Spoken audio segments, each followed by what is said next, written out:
I was having a conversation with a friend last week. We were just talking about these AI tools, how ridiculous they are, and just kind of how maybe a little bit jaded, cynical we are about the way that most of the world, maybe particularly Silicon Valley, are responding to them. It seems like everyone is so positive about them. Everyone seems so optimistic.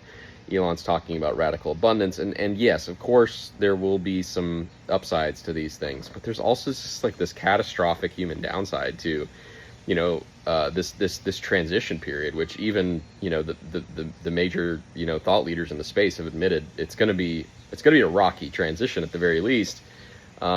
This kind of short-term catastrophe of like people who have crafted or honed a craft over the course of years or maybe their entire lifetime are feeling a little bit rug pulled. There's even reading anecdotes from programmers, software engineers who say that, anecdotally myself, I kind of enjoyed writing code.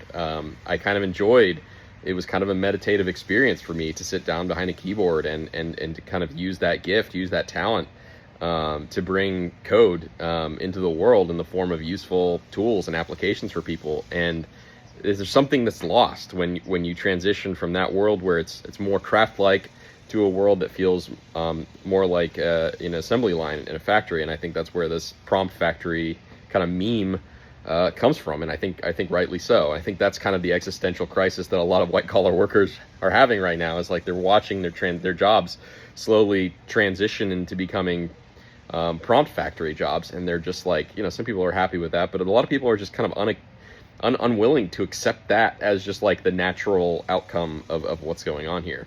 That's the question I want to ask with this video series, right? Is like, how do we use these tools to subvert the tools? I don't think we can run away from the tools. I also don't want to be the type of person to glorify the tools. So I do think this frame of subversion is, I don't like the idea of the Sam Altman panopticon. How do I leverage these tools which have been placed in my lap to actually defend my own human interest?